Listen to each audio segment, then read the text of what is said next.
أشهد أن لا إله إلا الله وحده لا شريك له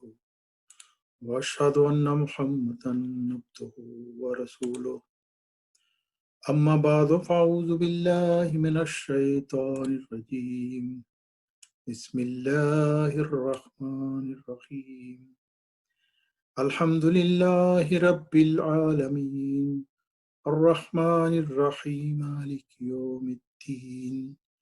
إياك نعبد وإياك نستعين اهدنا الصراط المستقيم صراط الذين أنعمت عليهم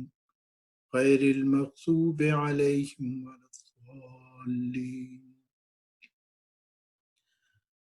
بسم الله الرحمن الرحيم والعصر إن الإنسان لفي خسر إلا الذين آمنوا وعملوا الصالحات وتواصوا بالحق وتواصوا بالصبر۔ اللہ تعالیٰ اس آیت کریمہ میں ایک عمومی اصول بیان فرماتا ہے کہ انسان کسی بھی زمانے کا ہو وہ خسارے میں ہے، گھاٹا پانے والوں میں سے ہے۔ ایک طالب ہدایت اس آیت کریمہ کو پڑھ کر گہری مایوسی میں مبتلا ہو سکتا ہے، یعنی جب اللہ تعالیٰ نے ہی جو خالق کے کل ہے یہ فیصلہ کر دیا کہ انسان کسی بھی زمانے کا ہو خسارے میں ہے، تو پھر انسانوں کے لیے تو نجات کی کچھ صورت باقی نہیں رہتی۔ لیکن جب ہم اس سے اگلی آیت پڑھتے ہیں تو ایک امید کی نئی کرن جاگ اٹھتی ہے، جس سے پتہ چلتا ہے کہ ہر انسان گھاٹے میں نہیں، بلکہ انسانوں کا ایک ایسا گروہ بھی ہے جو گھاٹے میں نہیں ہے۔ کیا یہ وہ لوگ ہیں جو این جی اوز بنا کر غریبوں میں کمبل تقسیم کرتے ہیں، داتا دربار پہ بھوکوں کے لیے دیگے چڑھاتے ہیں، بے گھروں کو مکان مہیا کرتے ہیں، یا بڑی بڑی مسجدیں تعمیر کرتے ہیں جو قیمتی فانوسوں اور بیش قیمت قالینوں سے آراستہ ہوتی ہیں، یا وہ جو خوبصورت جدید گاڑیوں میں گھومتے ہیں جن کے پاس مال کی اتنی ریل پیل ہے کہ انہیں خود بھی نہیں معلوم،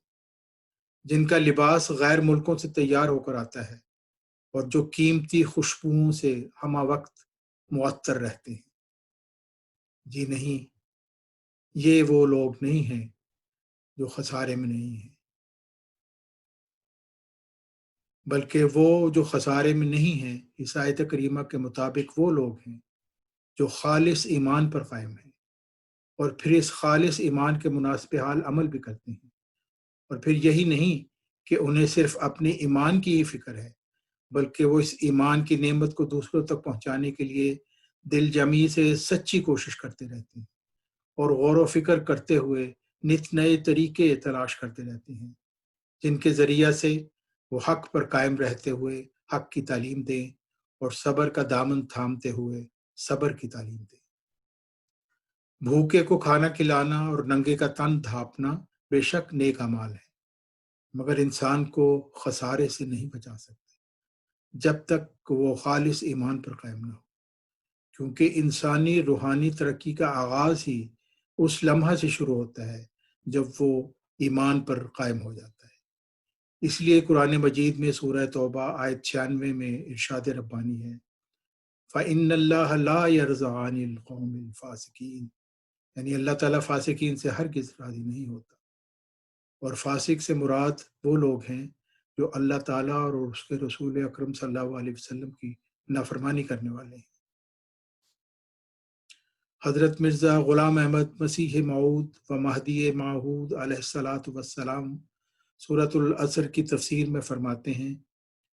سورہ والعصر میں دو سلسلوں کا ذکر فرمایا ہے،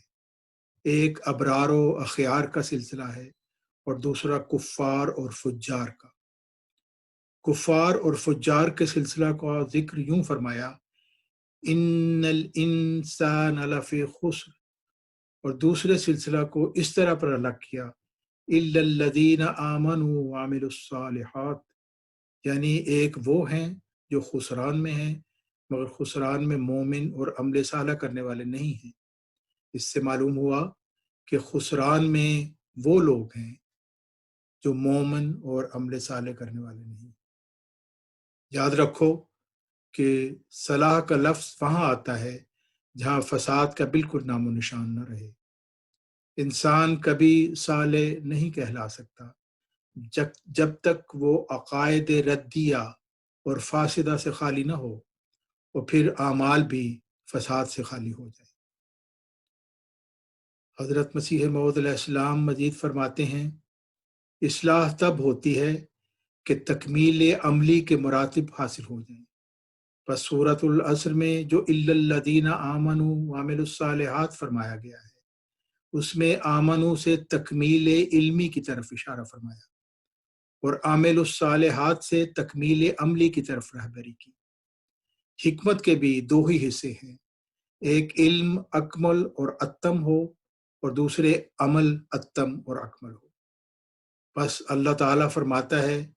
کہ جو لوگ خسر سے محفوظ رہتے ہیں، اول وہ تکمیل علمی کرتے ہیں اور پھر عمل میں بھی گندے نہیں رہتے، بلکہ علمی تکمیل کو عملی تکمیل تک پہنچاتے ہیں۔ اور پھر یہ ہے کہ جب انہیں کامل بصیرت حاصل ہو جاتی ہے اور ان کے کمال علم کا ثبوت کمال عمل سے ملتا ہے، تو پھر وہ بخل نہیں کرتے بلکہ تواصوا بالحق پر عمل کرتے ہیں اور لوگوں کو بھی اس حق کی دعوت کرتے ہیں جو انہوں نے پایا ہے۔ اس کے یہ معنی بھی ہیں کہ اعمال کی روشنی سے بھی دکھاتے ہیں۔ واعظ اگر خود عمل نہیں کرتا تو اس کی باتوں کا کچھ بھی اثر نہیں پڑ سکتا۔ حضرت مسیح موعود علیہ السلام نے فرمایا، ہمارے نبی صلی اللہ علیہ وسلم نے امام الزمان کی ضرورت ہر ایک صدی کے لیے قائم کی ہے، اور پھر فرمایا کہ یاد رہے کہ امام الزمان کے لفظ میں نبی، رسول، محدث، مجدد سب داخل ہیں۔ ضرورت الامام صفحہ 474۔ یعنی مقبول اعمال صالحہ کی بجاوری کے لیے اول شرط تکمیل علمی ہے، اور تکمیل علمی کے لیے ضروری ہے کہ علم اکمل اور اتم ہو، اور اللہ تعالیٰ کے مرسل پر ایمان لائے بغیر تکمیل علمی ممکن نہیں، اور تکمیل علمی کے بغیر تکمیل عملی ناممکنات میں سے ہے۔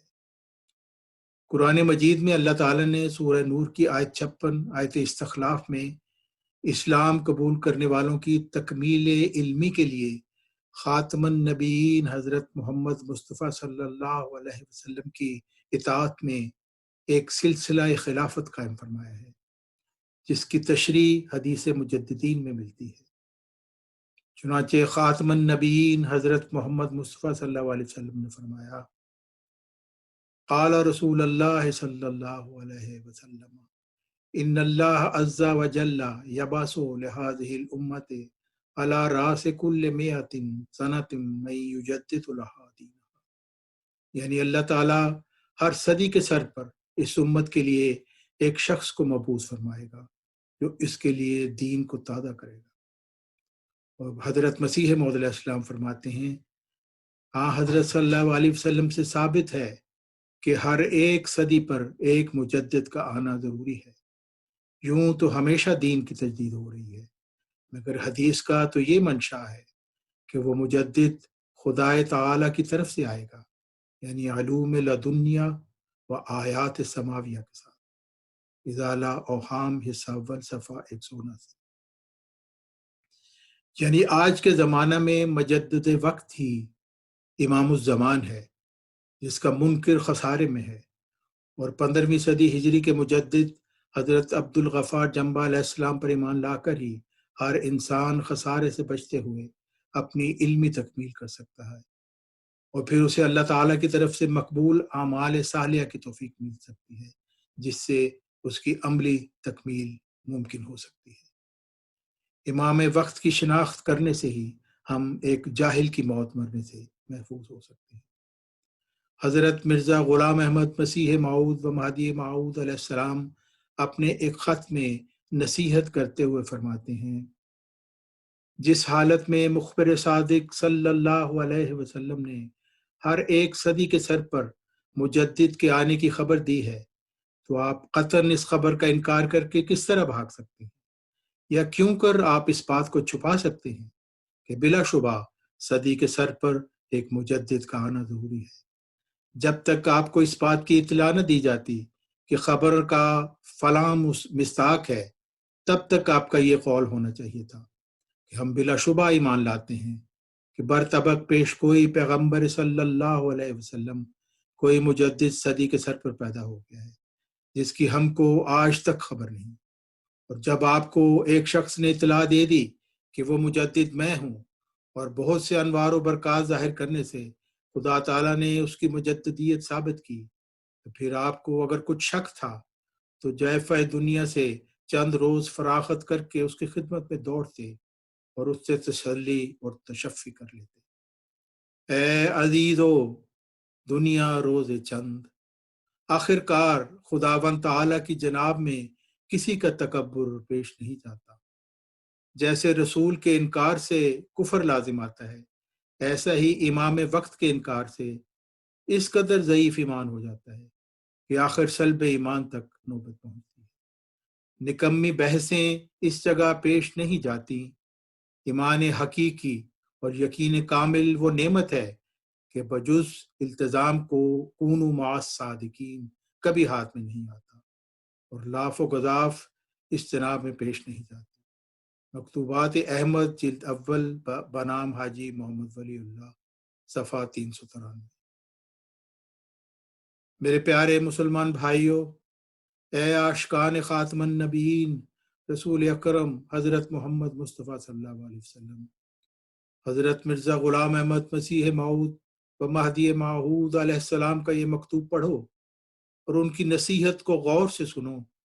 اور اس پر عمل کرو، اور جیفہ دنیا سے چند روز فراغت کر کے 15ویں صدی ہجری کے مجدد حضرت عبدالغفار جنبہ علیہ السلام کی خدمت میں دوڑو اور انشراح صدر سے ان پر ایمان لاؤ، کیونکہ اللہ تعالیٰ کی طرف سے مبعوث ہونے والے پر ایمان لا کر ہی ہم اپنے مالک کے حضور درخواست گزار ہو سکتے ہیں کہ اے ہمارے رب، ہم نے ایک منادی کرنے والے کی آواز کو سنا جو پکارتا تھا کہ اپنے رب پر ایمان لاؤ، اور ہم سر تسلیم خم کرتے ہوئے ایمان لے آئے۔ اے ہمارے رب، ہمارے گناہ بخش دے اور ہم سے ہماری برائیوں کو دور فرما دے، اور ہمیں نیکوکار ہونے کی حالت میں وفات دینا، اور قیامت کے دن ہمیں ذلت اور رسوائی سے بچا لینا۔ اللہ تعالیٰ ہم سب کو اپنے مومنین و مقربین بندوں میں شامل فرمائے۔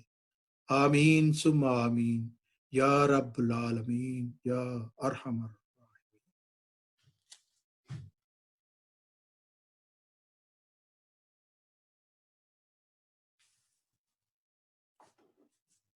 الحمد للہ نحمده ونستعینه ونستغفره ونؤمن به ونتوکل علیہ ونعوذ باللہ من شرور انفسنا ومن سیئات اعمالنا، من يهده الله فلا مضل له ومن يضلل فلا هادي له، ونشهد ان لا اله الا الله وحده لا شريك له، ونشهد ان محمدا عبده ورسوله۔ عباد اللہ رحمكم اللہ، ان اللہ یامر بالعدل والاحسان وایتاء ذی القربى وینہی عن الفحشاء والمنکر والبغی یعظکم لعلکم تذکرون۔ اذکروا اللہ یذکرکم وادعوہ یستجب لکم ولذکر اللہ اکبر۔